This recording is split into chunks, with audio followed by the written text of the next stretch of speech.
You got something? Is that it? I don't see it.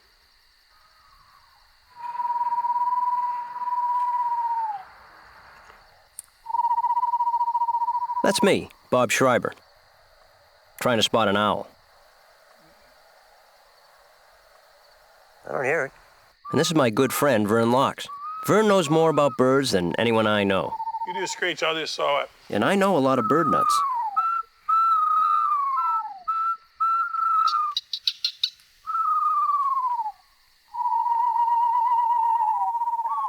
Why would we spend this cold, dark night doing this? Well, that's just sort of what we do. Because we're the bird guys.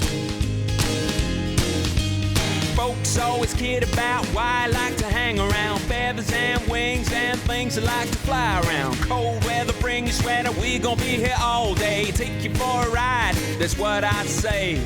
Bird, yeah, watching some birds. I could have a steak dinner with a heap of fries. Watch a big game with some friends of mine. Buy a cold drink, watch Revenge of the Nerds. But there's nothing I like better than watching some birds. Watching some birds. Watching some birds. On today's episode, we're chasing the peregrine falcon. We'll follow its common migration pattern down the east coast of the United States. This trip will begin like that of so many great adventures. On a boat. We are going bird watching at one of the best spots on the entire planet. If God takes a vacation, he takes it on Monhegan. This island is really something special. It's only 1.5 miles long. It's a half a mile wide. And it is just rock and rolls with birds. And we are on a mission To see the peregrine falcon migration. the peregrine falcon, formerly called the duck hawk. Peregrine is a crow-sized falcon. It's got pointy wings, a blue-gray back, barred white underparts, and most importantly, it's got a black mustache. Fastest animal alive. Fastest animal I alive. thought the cheetah was the fastest On animal. land. That's the mammal. That's the mammal that's on land. Peregrines are exciting. They're hot. You know, they're good. Great. And in this place, we can see as many as 50 or 60 in a day. This is a story in World War II. The British fighter pilots were training the Spitfire. Their final thing, when they were just getting ready to send these guys off to actually do dogfights, they would stoop down on a flock of geese. And one day these guys are in a dive going 230 knots, and they look out the window, and this peregrine falcon just folds up and blows by them like they were parked, and went down and actually hit one of the geese. So how fast that falcon was going is anybody's guess. But falcons have all these adaptations. You know, they have their nostrils have whirl-like conchs. So imagine going 250 miles an hour. What if you were trying to breathe? I mean, it would just blow your lungs up. Yeah. And your You eyes, stick your head up. the nictitating membrane. They have all sorts. They're specially adapted. They're magnificent birds. We're entering the zone. There's a peregrine. Really? Yeah, small bird right over the cormorant flock. This peregrine winging away to the left. Nice. Bonus bird. Big bonus. Anytime you're on the boat and you see a peregrine before you get to where we're going, that's a very good sign. Ha ha!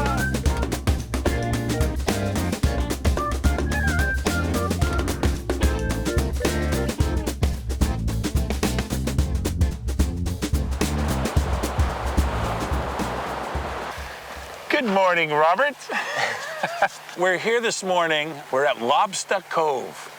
We're just walking down here to the point this morning. There were birds flying over. Osprey.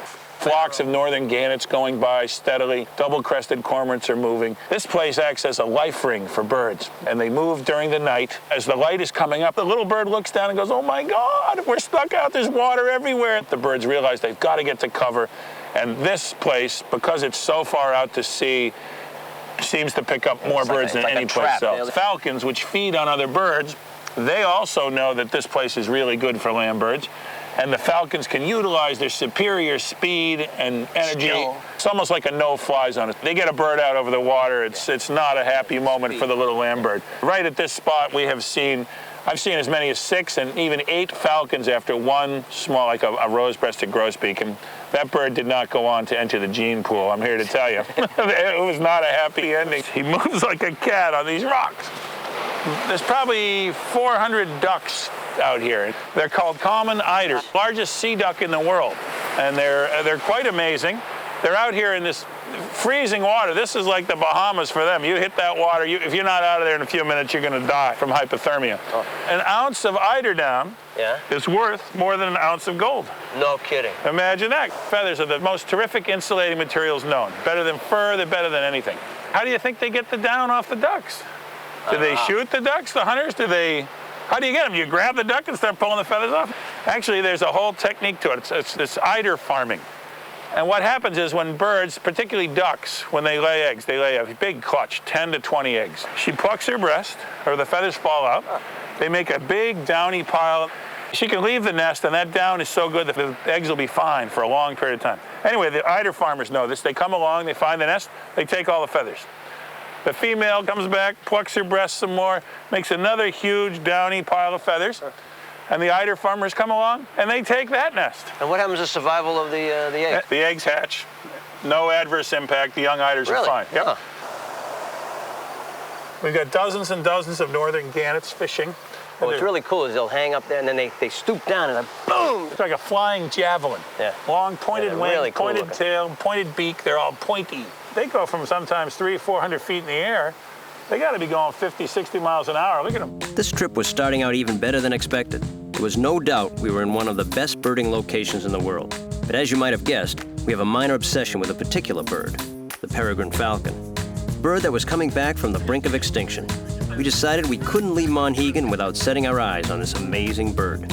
We're at the ferry landing on this little island off the coast of Maine. We're looking over at a place called Manana, like manana, but it's pronounced Manana. I haven't been to Greenland, but I've seen pictures, and this is exactly where these tundra peregrines breed in habitat like this in the far north, some 2,000 miles farther north than we are now. Actually, and they look different. They have like a Scandinavian feature. They're blonde. Yeah. The raven's nice. The raven's very cool. Yeah, nice about a raven. The way to identify them, they have this wedge-shaped tail, which is different than a crow, which is a flat tail. And of all the passerine birds in the world, the perching birds, the common raven is the largest. And passerine means a robin, a blue jay, a chickadee. They have 3 toes forward, and one toe back. And at night, when they get on a branch and sleep, they just sit back and the talons lock, and they don't fall off the branch. More than half the birds in the world have feet like this. Like the falcons don't have feet like that.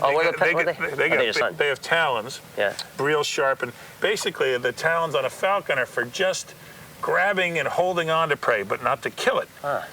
They take them to the ground, a big animal or a big bird that they hit, and they have a notch on there. They have a special hook in their beak. The beak, yeah. And they go right to the base of their vertebrae and they sever it and they snap the spine, and that's how they kill their prey. Whereas birds like accipiters, sharp-shinned hawks, Cooper's hawks, goshawks, they have very muscular, they have talons as well, but they actually grab onto a bird and they kill them that way? They kill them that way with their tail. They just rip them up. But if a falcon, like when they're hunting a green-winged teal or something, a big duck, they whack them, they come out of there, boom, and it stuns the duck crumple like it was shot. And then they come back and then they go, and a lot of times they'll get it before it hits the ground. They go right in, they swoop down, and they grab it in midair and fly off with it. We weren't getting nearly enough falcon action. It was time to consult the guru of Monhegan Island, Tom Martin. It's awful quiet around here. Oh, you've been out? So, Tom, when did you first come here? 1945. You know, it's not long looking back. It's long looking that far ahead. So when anything would happen here that was out of the ordinary, I would put a note in here. And I have notes in here going back into the 60s. This is an old of all of the oddball things that we were seeing. Like in 1968 was the first time we ever had clay-colored sparrows on the island. Okay? And on the same feeder, I had Gambelli's white-crowned sparrows with the white-crowned sparrows in the same photograph. Nice. Do you still take photographs? You know, Tom is, those Audubon master guides, half the pictures in there he took on Monhegan right at this feeder. And I don't have to leave the yard. I have so much going on in the yard here that I could stay my lifetime in this yard and keep taking photographs. The more you know, the more you find out. The more you know, you find out you don't know so much. There's always doors on the other side that you have to open up after when you learn something. We came over hoping to take some pictures of peregrine falcons. We bought them. No, peregrines are very evident. In fact, even from the yard here, they patrol here. Yeah, they come right through your yard, right? Energized and inspired by our time with Tom Martin, we decided we'd hit the shore around sunset. The perfect time to see falcons feeding. Peregrines love the east side of this island. They sit out here, they hunt all day, and they sit on the cliffs at night. Falcons are a lot like me, anyway. Yeah, How about you? why's that? They like to eat before they go to bed. Ah. and they like to eat when they first get up. Well, and it must be really good to be a falcon. Like, what kind of bird do I want to eat today? Like, I'm sick of eating robins. Or maybe I'll have a blue jay, something with a little color, a little more flavor. You know, the light's dropping. Wow, it's going to be sunset in about, how many fingers is that? That looks like 2 fingers for me. That would be in 15, 30 minutes. What's nice about here, too, is I remember when we first came here, we'd come out here have lunch and watch the falcons on the top of these trees, waiting for some flicker to come out, and then, oh, man. Usually this time of night, falcons get pretty active. Is that you? That's me, I'm sorry. It's all right. It's different than the what gulls. do we got here? Peregrine. No, they have such a distinctive manner of flight and wing beat that They roll. You know, at a really big distance, a raven and a peregrine have the same manner of flight. Really? Yep. They're. It's that rowing that they have, right? It's like the Deep, end of, much the deeper end of their wing. wingtips just sort of roll around down below. It looked like many of the falcons had already started heading south. Time to once again follow the birds.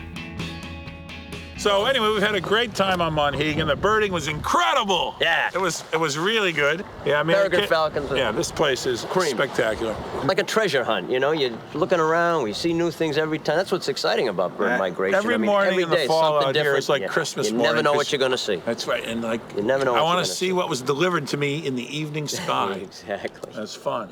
The ferry's going to come. The ferry will come because you can see it's pulling in right now. The ferry may not come, and you know we could be stuck out here, which is I've been stuck in a lot worse places than this. Exactly. But if the boat does show up, we're heading to Martha's Vineyard, looking for an incredible migration, and if we're really, really lucky, we're going to see the peregrine falcon. Oh my God! Yeah! Yes! Or, anyways, birds. And we're going to go south with the birds. I'd like to keep going all the way to Tierra del Fuego, but that's not happening. Not on this trip. And I'm jealous. I wish I was a peregrine falcon.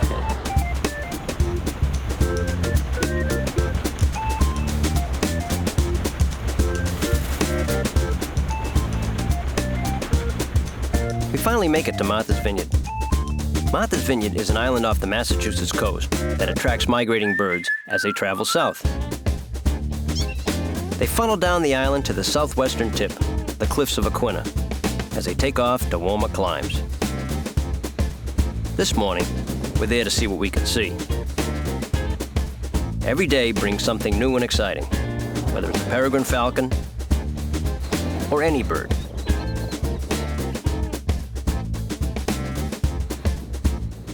Birding is Birds are life. and it's not such a weird thing to do. When we were kids, when I started, it was like you were a freak. It is so Couldn't far tell from anybody. that. Yeah. Right. Now it's a nice populous. Now it's sort of cool, but we love to watch birds. Exactly. And we're in a very special place today. Yep. We're on the coast of Massachusetts. This is Martha's Vineyard Island, one of the most spectacular islands in the whole world, in fact. We're sitting at the extreme western tip. It's called the Gay Head Cliffs in the town of Aquina. If you haven't been to the cliffs here, you're missing something special. And the meow catbird. Meow. Sounds like a cat there. You hear that? Mm-hmm. I do. The catbird is a gray bird with a black cap, black eye, and has brown undertail coverts. Hey, chickadees. You hear chickadees? Yeah, right here. Let's check this out. That's good. Scare them with the screech owl. Terrify the little buggers. Yeah, so what the screech owl call does for chickadees, and what happens is that they'll come out and see the predator. The best way to avoid a predator is to see where it is, because like an owl or something is much slower. But right now we hear them going chickadee-dee-dee. You know, they do this chickadee-dee-dee type of thing. So that's how, and we can hear them in our little chips. See, chickadees, people say they don't migrate in Massachusetts. Crazy, they do. What are these chickadees doing here? Look, I mean, we're looking over the ocean. We're on a cliff with very few trees. These birds are clearly migrating. And also, chickadees, they're very social. You can hear them. and they communicate back and forth in big flocks. The other smaller birds, like the warblers, and will also fly with them. The migrating warblers and stuff know that the chickadees know where the water is. They know where the food is, and there is safety in numbers. Birds like to get in these big mixed species flocks. That's why you see big Here's flocks. a bird right here. Here, raptor. It is an accipiter. Looks like a Cooper's hawk. Yeah. He wants to go eat a songbird because they're very tasty. Eat a chickadee, actually.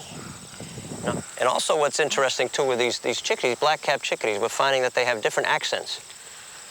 The chickadees on the vineyard have a two-syllabled, clear whistled note in the spring, and it's on the same pitch. Right, so it goes like that. Everywhere else in North America, anybody that sees this, it's in North America. The most familiar bird to most people, like the state bird of Massachusetts and Maine, is the black-capped chickadee. How do they determine what the state bird is going to be? They survey the fourth graders. What's your favorite bird? Black-capped chickadee. Yeah, that's how the state bird happened in Massachusetts. Very scientific. But they're very familiar to people, and they really are widespread. They go coast to coast. They go way north. But on the mainland, everywhere else in North America, where there's probably a lot more interchange of individuals and genetics, their whistled note. First pitch is higher, second pitch is lower. So it goes something like this. It goes like that. In different places, it's higher and lower. We are watching evolution happening with chickadees. Even common birds like a double-crested cormorant are interesting, and there's something to learn. Look what they've done to the roof of the Coast Guard station. It's beautiful. Most birds have very waterproof. They have a preen gland at the base of their tail, and they oil their feathers to make them waterproof. Cormorants, because they submerge, are trying for zero buoyancy. So they actually get waterlogged on purpose. And see, now he's going to fly somewhere to roost for the night. Look, he puts his wings out and flaps, he's drying off. Right. You can see there's this cormorant on the end of this gable of the stormer. Oh my God. The only way that bird can cool itself off is it's like a dog panting. That's what that thing's doing right now. Yeah. But actually, you can see their eye color from here with this light. And Beautiful. Against his orange. It's the beautiful. The orange gular patch. Oh, see, now you have a whole different appreciation of these birds Yes, sitting on the roof, thank you. crapping on everything. Turkey vultures coming overhead. See these birds? That's a bird that used to be very rare on Martha's Vineyard about 15 years ago. And that's cool. Do they go after turkey? No. They call them turkey vultures because vultures, you know what vultures eat. You're carrying. Right, and if imagine they eat this, they eat stuff, the more rotten it is, the better they like it. If it's full of maggots and so they stick their head in there. If they had feathers on their head, all these parasites and the blood stuff would get down. So they have bare heads so that when they can stick their head in there and get covered in all sorts of disgusting stuff, the sun will bake off the parasites and the blood and stuff. They don't get diseased. A bald eagle keeps its wings straight, flat, and level. Turkey vulture, slight inverted V, a dihedral, it's called. Anyway, that's cool to see vultures in that. Which, All right, Sharp, I want you to go running into this thicket, screaming. Okay. Yeah, go right into the brambles Yeah, and let me see. poison ivy. Anything come up? Philadelphia vireo. Love those. The Philadelphia vireo is a small songbird with a yellowish underbelly, and is distinguished from other similar birds by its dark laurel spot connecting the eye to the beak. We don't see many here. Here's the Oh, there merlin he is, there he coming is, left coming on the across to shore the left. low. He is the merlin, and we are not. Don't you wish he could fly like that? Oh, man. Because I'd be just doing that. There's a funny thing about bird names. People that ban birds and handle birds, they have a banding code. So a bird like an American robin is called an amro. You take the first two letters of what that name. So a blue jay is a blue jay, B-L-J, whatever. Ruddy turnstone is a rutu. A mourning dove is a modo. If you go to Dunkin' Donuts, you go into doodles. It's like, you can have some fun with it when you get bored. It's a silly bird thing people do, Canada goose is a cargo. Verlox is a verla. That's right. Bob Schreiber is a bobsha. A bosha. Bosch. Bosch. Bosch. Let's go down here. For the birder, there's no such thing as a seagull. The term seagull refers to too many distinct species of birds, which are easily confused for one another. But to the trained eye, these birds are as different as dogs and cats. Here we have two types of gulls, the herring gull and the black-backed gull. The herring gull's wing feathers are this beautiful slate gray you see here, and the black-backed gulls are, well, black. Nice As you're color, looking the at the way it's... scope, if you look at the bird's wingtip, you'll notice all the extreme feather wear. These are herring gulls. And they're molting for the winter. The oldest herring gull ever known was found on Martha's Vineyard. Really? It was banded as a chick out here in Lobsterville. It was found dead on the beach. It had a band and a dog call. Sent it to Fish and Wildlife Service, and it came back that the bird was 36 years old. Oh my gosh. And you can see their snowy white head is now getting a few gray flecks. The primaries are very worn. It's like they're in full molt right now. So Yeah. that's probably why they're sitting around on the cliff. They're just like growing new feathers in their tires. Yeah, that makes sense. Yeah, maybe. Maybe they get some bad clams. Good theory. Yeah, bad clams. All right, tribes, what are we doing? Where are the birds? ¿Dónde están los pájaros, por favor? Sí. Les oiseaux. Estados Unidos. Bald eagle is straight out like this. Yep, flat and level. And then what's the vulture up? Turkey vulture, What's this position? a dihedral. Dihedral. We didn't know what it was, Vern. There was a big argument, big discussion. So it's diametric. No, dihedral. Dihedral. See what they say. They don't listen to me. These drink more wine, and those things will just Right out. sharp as a bowling ball. Very impressive. Hey guys, look at these herring. That's wild. Very cool. One of the most beautiful beaches in the world. Here comes an osprey fishing down the shoreline of the pond. Because when he sees those fish in this creek, he'll go right down and dive off the bridge. When he starts seeing those schools of herring, he can hit those easy. Islands like Martha's Vineyard are important life rings for birds migrating south. You've got all these young birds in the population making their first migrations. As we all know, teenagers often make poor choices. Well, young birds in their first southbound migration, they tend to screw up a lot. The birds get up in the northwest wind, they get carried out to the southeast, they realize their mistake, and they can't survive in the open ocean. They get eaten, so they got to fly back, and they then turn around and head into now a headwind. Before, all night long, they flew with a tailwind, and now it's like big trouble. We got to get to land because they can't land in the water, obviously. Songbirds become easy pickings, and there's a mortality rate of these birds of about 80%. Once they survive a migration and they make it back, they will almost duplicate their route the next year. Oh, baby. We're seeing some great birds. It's an eastern kingbird. You can see he's got a white band at the end of his tail, white belly. The Vineyard is living up to its reputation as one of the best migrant traps on the eastern seaboard. We're having so much fun, we almost forget about one very conspicuous absence. One Falco peregrinus, the peregrine falcon. Goldfinches up top. You can see the little spruce seeds. They're ripping the cones apart. There's your flicker.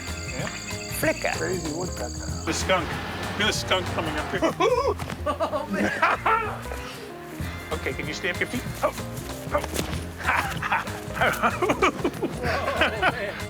Not enough peregrines here. Let's go to Florida. I hear there's good hawk watching there.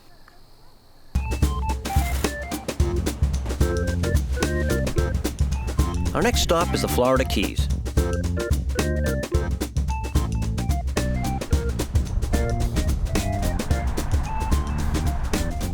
It is little known that if you hit the Keys the second week in October, there have been huge numbers of hawks and especially peregrine falcons seen. Here we are. Let's see what all the fuss is about. Yeah, we love it. We're at the northern end of the 7-mile bridge in the Florida Keys at the south end of Marathon Island. Key West from here is about... Look at this peregrine right here with a bird. Oh, nice. Oh, God, get him, get him. Oh, he's got a big prey item. That was heavy. There he goes. Yes. Has he got a pigeon? I got it. That is a hungry peregrine falcon. And he's ringing, he's turning. Look at this, he's coming left. He's picking up speed like a bullet. Look at this, here he comes.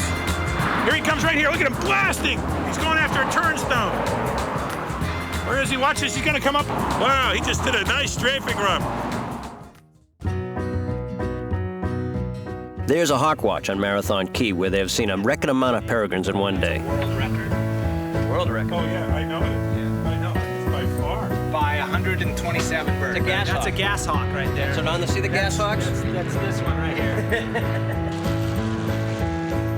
They're in a good spot to count hawks, but they're restricted to only one spot. We have the benefit of being mobile. Vern has been out scouting for a perfect spot to see peregrines. He found it.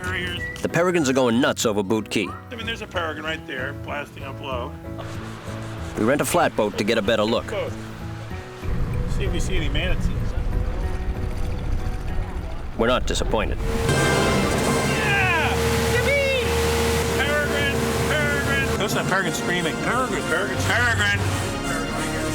That peregrine screaming. Get him! Get him! There's one. Look at this! Here's one flying around up front. Here's another one. No, he's came up to the We're seeing 6 to 10 peregrines in the air at once. Look at that. Look at him. Bleep, bleep, bleep. Look at him right there. It's like a hornet's nest of We're peregrines. seeing about 600 peregrines in one day. There's 5. 1, 2, 3. 8 up here all at once. 9, 10, I see. Whee! 19. Don't you always see 20 peregrines circling around together? No. Why were we seeing so many peregrines that day? Turns out, the East Coast migration is meeting up with a migration down the middle of the country in a peregrine superhighway.